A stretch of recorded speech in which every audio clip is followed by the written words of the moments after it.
What's up, guys? We are back. Coach AB Anthony Bevilacqua alongside my co-host Tom Merck. And today we have a special episode. Today we're going to be covering how you can still lose weight and still feel fat. Yes, it is possible to actually lose weight and still not feel like you're in shape. So we're going to discuss everything that has to do with that and how you can avoid that. But my co-host, Tom Merck, what's up, bud? How you doing? I'm good. I'm doing good. Everything going well, man? How was your birthday? How did that ended up going? It was good. It was good. I was in Seattle for it. Nice. So Nice. it's a good time. Yeah, we went to visit one of my buddies who has a gym in Seattle, so that's what he's talking about. So we went to visit him and his facility, and it was nice to get a different atmosphere and see what's kind of going on the other side of the world. So, I mean, other side of the world, other side of the country, I should say. Because New York is very different. It's its own animal compared to other places. 180 degrees. It was really funny. One of the things when we went to Seattle, we're walking like on a busy street, like the Pike's Place, I think, or Pike's Market, whatever, like the famous place. And, I'm walking like a New Yorker. So I'm banging into people and whatever. And, and everybody's like, oh, I'm so sorry. Oh, excuse me. I'm like, I'm not used to that at all. In the city, it's just like, everybody like kind of grunts at you, Yeah. They don't care. They'll hit you back. Yeah, exactly. So it's different. But yeah, let's get on this track here. So how is it possible that you can actually lose weight and still feel fat? How is that a thing? Well, it's because most people just focus too much on the scale and not enough on body composition. So most people, when they end up losing weight, they end up losing weight on the scale, which is very different than losing body fat and that ratio of muscle to fat. So most of the time, people who do lose weight but not lose body fat, it's because they go on some type of crazy fad diets. Tom, you have any experience with anything like that? I mean, I kind of know the answer to this, but I'm just trying to draw you in here. Well, I definitely personally experienced like losing a lot of weight and feeling bloated to the point where I was like, shouldn't I be like much leaner? Like I feel full all the time, and I wasn't eating a lot of calories because this is like at the end of my diet. So that's a very relatable feeling, when you're like, technically I should be like really lean. Maybe I should have abs, but I don't feel like I have abs. I don't see my abs. What the heck's going on here? You don't feel as good as you look or feel like, what your hard work has been bringing you, which is really what it is. Essentially, you've been doing all this hard work. You don't really feel like you're in the best shape of your life. It's funny, and then we could talk about that and what that actually means too, because that actually means something. And I don't want to, go too fast and ruin it for everybody, but that actually means something, and that could be one of the things that we talk about too. But so let's first and foremost talk about the difference between the scale and the body fat. So, and I'm sure we've all experienced clients like this. So you go on a diet, you're really in a rush to lose weight. You want to lose a bunch of weight really fast. I want to lose 20 pounds before someone's wedding, let's just say. So you go on some crazy diet, like, okay, I'm going to go on, the watermelon diet. And you're just eating watermelon all the time. And you lose 20 pounds. But your body actually looks the same. Like you look in the mirror and you're like, I lost 20 pounds, but I don't see a difference. I still feel fat. I feel like flabby. And that's because you've actually lost muscle. So that weight that you lost was a combination of water, some fat, and muscle. And when you lose muscle, your body doesn't actually get tighter. It gets more flabby. And this happens pretty frequently to runners who don't do other things, obviously, other than run. Because their body's just burning so many calories. And if they're not getting any protein, their body's burning through muscle mass. When your body burns through so much muscle mass, that's what's going to happen. So that's one of the main reasons, is just not keeping your body in check and making sure you're doing the things that we talk about. Lifting weights, eating protein, those are the things that are going to keep muscle on your frame. So that's why. But I think we should I want to start with actually what you just mentioned, because I think that that's important too. Usually, and from what I've experienced and noticed, when someone goes through that big fat loss period, the first one that they go through, where they make their first initial transformation, right? Most of the time when people go through that transformation, they always expect to be leaner than they have to be. And I can talk about myself in this one too. When I first did my first bodybuilding show, I felt the same way. I felt like, I lost a lot of weight, but I don't feel like muscular. I feel like kind of, not as lean as I should be for the amount of work I'm putting in. And the answer to that and why that actually happens is because you don't have enough muscle. It's just normal. When the more muscle you have, the more you have to reveal underneath the skin. When there's not enough muscle there, there's nothing to be shown. So this is Yeah. why weight training is so, so important all around. I mean, we talk about this all the time and I can't keep preaching that enough, but that is the most important thing. Weight training is by far the most important element that you need in order to be as lean as possible. I feel like we get a lot. That's a very good example for when people come in or like, they want to do like a bunch of ab work. They want to train abs. I'm like, well, yes, like abs are going to help you make your core stronger and maybe add a little bit of muscle to like that, the six pack on the front, but like they're not just going to, if you train abs every day for like 5 years and you don't take care of your nutrition, it's not just going to be like, oh, I got a six pack one day. It's mainly from nutrition. So, but yeah, the training is another really important thing. And you said runners are a great example of that. Runners who don't do anything outside of running, they'll probably be a little bit mindful of their nutrition because they have to prep for a run or recover from a run, but they have no way to prep for like the actual run physically aside from just more running. So strength training and doing all that stuff is going to really help. And then the muscle is also a big thing. The picture of, I think it was Usain Bolt, and the flip side of the picture was a marathon run. I'm sorry, it was a sprinter. I think it was Usain Bolt because he does like a 400 or something like that. And it was a marathon runner, and the differences in the body based on which one is using muscle is insane. The sprinter is using lots of muscles, pretty much all of them, when you're running for your life, trying to get across the line. And then the marathon runner's kind of just going for pace, going to get the job done, right? The marathon running's not really using a lot of muscles as far as like hard work goes, but the sprinters, like muscles are contracting hard and fast. So there's a big difference between those two. And you could arguably say that the sprinter is probably doing a decent amount of resistance training on the outside because you can't be weak and try to do sprints. It's not going to be efficient. Yeah, I mean, I agree 100%. One of my good buddies is a runner. He's like an avid runner, but he actually works out on top of it. So he's Yeah. not the biggest guy in the gym, but when he takes off for sure, he's really, really lean because he combines the two. And most people forget that fact. And it's funny, I was actually having this conversation, and I'm probably gonna get in trouble if she hears this, but I was having this conversation with my wife because she's been over the past couple of years like putting weight on. And my wife, for those of you that don't know, my wife doesn't work out, right? But Tom's giving me like the don't do it, don't do it. End it there. In the sake of teaching people, she'll be okay. I'll take the L for everybody here. But she's been slowly like putting a little bit of weight on, and my wife is pretty diligent with her nutrition, right? Like she'll go off some days, and but for most part, she does eat more protein than a normal person. But what's starting to happen is she's getting older. She's not working out, so she's losing muscle mass. So her weight, she's only up like 5 or so pounds, and her weight is still relatively like in the range. But she's significantly, I don't want to say this the wrong way, but she's significantly fatter now than she was in the past. So I've been trying to explain this to her week after week after week. Like, you have to start weight training. Your body's losing muscle. So yesterday, she finally, like, it clicked in her head. She's like, explain this to me again. Explain this to me again. So I'm going to explain it here again. So hopefully she listens to this and then she'll know. She's going to kill me. But If we don't have a podcast next week, you guys know why.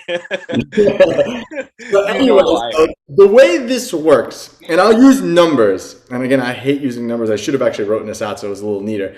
But let's say, for example, for argument's sake, someone weighs 100 pounds. We'll go 200 pounds because it makes it a little easier. 200 pounds at 20% body fat, right? So that means, and I'm going to take out my calculator here and do the math. So 200 pounds and they're 20% body fat.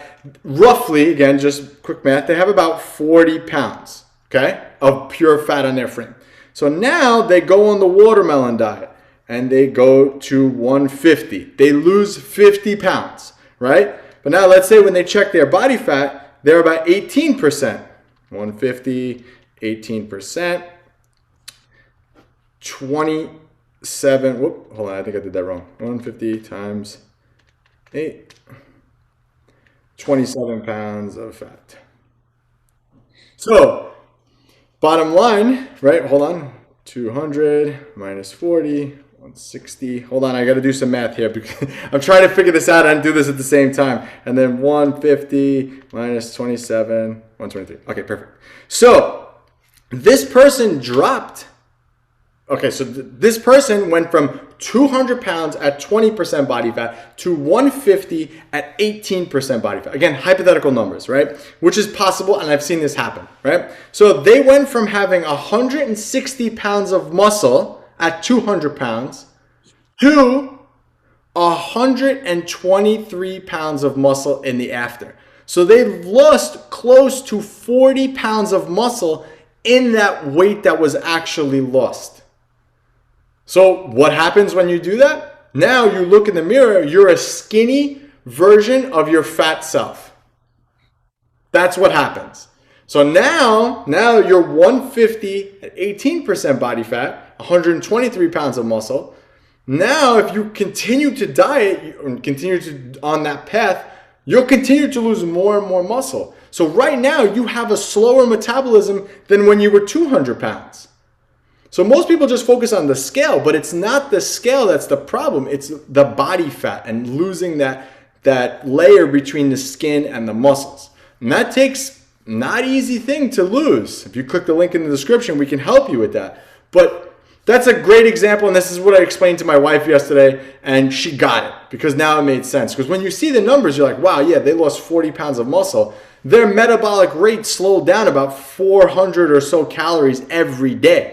That means they're burning 400 calories less every day. That's terrible, horrible, not a good place to be in. And it happens all the time. How much muscle did they lose from start to finish? Tom, you gotta make me do more math, Was it Tom. 40 pounds, I think? 37 to be on the 37. If you lose 37 pounds of muscle, that is like extremely valuable stuff there. Muscle's not easy to gain. Ask any really skinny person trying to get bigger or stronger. Naturally, it's going to be very difficult. 37 pounds of muscle. Imagine giving that away without even knowing it. I would greatly focus on trying to keep that stuff and building more as much as I possibly could. And maybe I'm a little bit extreme in my example, like 18%, maybe it is 15 or even if it's like whatever, 12. Yeah, but even like 10 pounds of muscle too, that's a lot, you know? Exactly. And most of the time, how this actually happens is because it happens quick. Like, so just for example, if you just stopped eating or just ate carbs or stopped eating and then do like a big cheat day, like that's usually when all this happens. You're not weight training. I mean, think about it. When actors want to lose weight for a role, right? Like, I can't think who was it? Christian Bale. When he did that movie, when he became, I forget how. No, that wasn't Batman. It was the one before Batman. I don't remember the movie, but I think he was eating an apple a day. Like he wasn't lean, and he's known for being like in good shape. Like he was in good shape for Batman, but he was eating an apple. I think it was an apple a day and like a can of tuna. But anyway, point being is that he didn't look lean in that video, in that movie. He looked emaciated. So if he was going for that, what the scale said, like yeah, he was down in weight, but he looked, terrible. He didn't look good. So most people forget that. This is why this is a reminder to you listening to this. Stop focusing on the scale. Don't do it. Yeah, I Don't. mean, the scale's going to change, if you go to the bathroom, if you have like a cup of water, if you go into the sauna, the scale's going to change. I used to actually, before weighing in with Anthony, I used to do my cardio on Sunday morning, 45 minutes of cardio. Then I would go into the sauna for like a half an hour because I knew it was going to get all the extra the excess water off my body, out of my body. Then I would go step on the scale and test my body fat. The numbers were always going down. And I was like, great, this is so awesome, but it's not actually fat.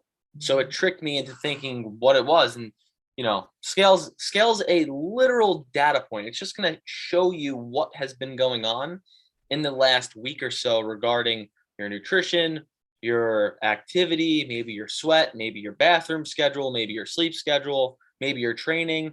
There's a lot of factors. The scale the scale is often looked at as like the prized possession of results, when it's really, how do you look, how do you feel, how do you perform the daily things you do.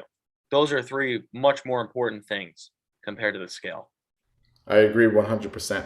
So I want to actually go, I want to transition now. So let's say someone listening to this lost weight, maybe they made that mistake, right? And again, we're not trying to sham anybody or shame anybody and make anybody feel bad. You know, listen, you still were diligent for a little bit of time and were still able to do it. But it's just about educating yourself and doing it the right way. So if you made that mistake, and again, so many people have made that mistake in the past. So if you've made that mistake, if you're currently sitting in that position, that one that we talked about where you've lost muscle, you've lost weight, how do you fix that, right? How do you go from, A to B now? Well, B to C, I should say, right? How do you do that? Well, you do that by changing the habits and things that you're focusing on. So the first thing you need to do is you need to add more protein into your diet, because protein will help you to retain muscle when dieting. And then the second thing you need to do is you need to get to the gym and you need to start on a progressive strength training program, because if there's no demand for muscle in your body's getting rid of that. It is not going to keep it. So you need to be strength training. And again, ladies, if you're going to the gym and you're doing a class at Crunch, that's not weight training. I repeat, that's not weight training. That is basically glorified cardio. And if you like to do that and it's fun for you, that's fine. But that's not strength training. You need to be progressively getting stronger in big movements, squats, deadlifts, bench press, overhead press, pull-ups and pull-downs. You need to get stronger in those core movements, because those movements utilize a lot of muscles at once. So like, for example, when you do squats, you're working over 280 different muscles of your body. So you're going to retain more of those muscles by doing more squats. So this is why these movements are the kings and whatever, the bread and butter of your program, and you need to be focusing on that. So those are two things that you can do right now to help repair. And the good thing is, if you are in that position, you can gain back that muscle relatively quickly. You can definitely do that. But again, it's going to take a little bit of diligence. I would definitely recommend hiring a coach to help you through that, because again, you need to kind of walk your calories back up. But I can guarantee you, if you put 10 pounds that you've lost back on, of muscle, I should say, your body's going to look drastically different. So if that person at 150, if they click the link in the description and they started working with us and we got them to 160 at the same body fat, that means that they would have gained 10 pounds of muscle. Their body's going to look drastically different. Yeah, I mean, I think that the resistance training can really help the other things you enjoy doing. Like if you love running, don't stop running, just start resistance training around it. The running will get better. If you love those like cardio classes at the gym, which I've actually done a few of those. My fiance roped me into doing a few of those. Not my thing at all, by all means. I could Um, see Zumba, Tom. Oh, never Zumba, but like a whatever, like a cardio burn or boot camp class, basically, which was not the best either. But if you're looking to continue those real progressive strength training over the course of like a few months or years, whatever it may be, that will help those classes get better, because you'll be stronger, you'll be more resilient, right? You'll be able to move more, I would say, robustly. Okay, even like anything like cycling and swimming, resistance training. It's a very good additive. It is the bread and butter to things outside of there. Okay. Well, it's very funny, Tom. It's like those classes are very tough. Like they're not easy. I'm not trying to like downgrade them at all, Oh yeah. but they're just basically glorified cardio. Remember, your body doesn't know the difference between running on the treadmill, doing a class, doing high intensity cardio. Your body only sees calories burned. So if I did a stationary bike, or I rode my bike around the block or whatever, and I burned 300 calories, or I did that same 300 calories in a class setting like that, I just burned 300 calories. That's all I did. So you can't look for hard. That's one of the problems that most people think, is that they go, oh, that class was super hard. Forget hard. And I can make anything hard. Yeah, it's really easy to make something really difficult for somebody. Yeah, I could put you in the gym and put the heat on 90. The workout really hard, but that doesn't mean it's effective. And that's what you need to remember. You need to remember that it needs to be effective. You need an effective strength training program in order to fix this and move forward from there. So yeah. I mean, anything else you want to add to that, Tom? Because you remember, so how did you kind of get out of that feeling when you felt that way? Um, so that was the time when I was pretty young, but I was like, all right, well, what can I do to like get rid of that? I don't want to feel like I'm like weak or just like I felt like I was bloated all the time. Um, so that's when I was like, okay, well, I need to change my mindset, kind of like shift my focus, not just okay, maybe I don't lose weight or any more weight now. How about I just try to get really strong at the weight I'm at?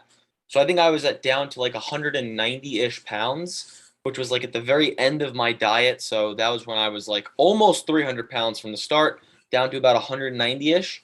And then I was like, okay, let's get really strong.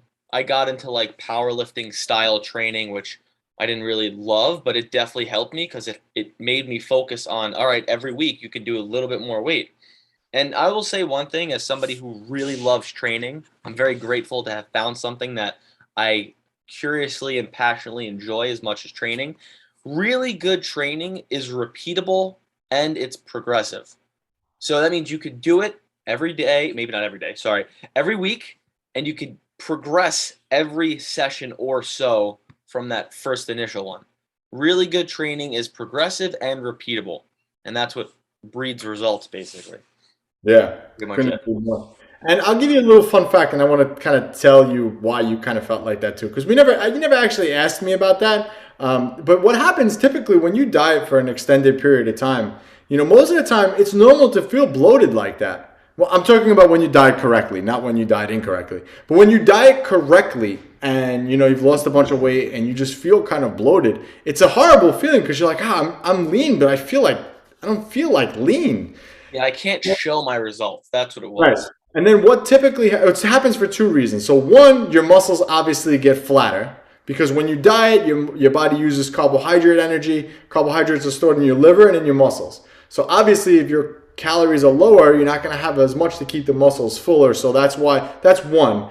But the second reason is actually because when you diet for an extended period of time, you're not obviously taking in enough food that you were used to eating. So your digestive system actually slows down. And this is why sometimes people get constipated, especially closer to contest preps. They get constipated because their digestive system, obviously you're consuming less, so your digestive system's working less. So it actually slows down. So you're kind of more backed up, so to say. So there's more in your intestines than normally. How you fix that is you begin to reverse dieting. You start adding calories back in. You'll start going to the bathroom a little more regularly. Your digestive system will have more in its system to start working.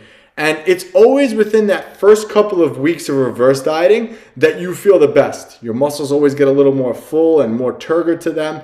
And your digestive system is working now back kind of like how it was. So you're getting rid of all the stuff in your stomach. So you always feel really, really lean 2 to 4 weeks after a diet because now you're starting to refill everything. So a little fun fact for those listening, but that's typically why that happens.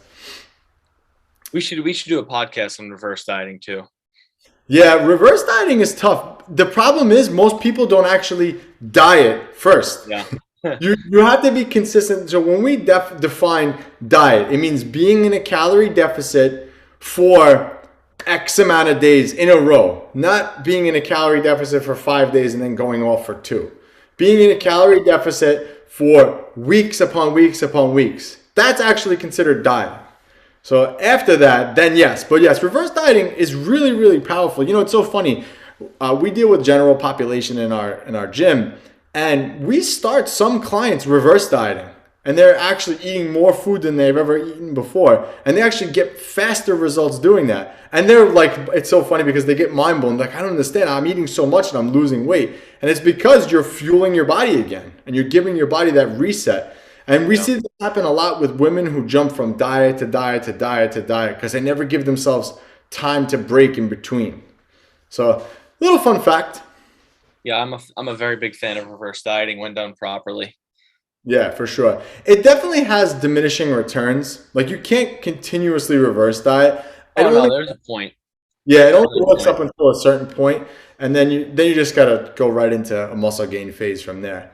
Yeah. So that's how it goes. But yeah, so if you have lost weight and still feel not as lean as you want to be, then you need to look at all those things that we talked about here. All right, guys, I think we beat this up pretty good. So make sure you click that link in the description, and we want to see you on the other side. Until next time, Coach AB, Coach Tom Merck, and we are out. Peace.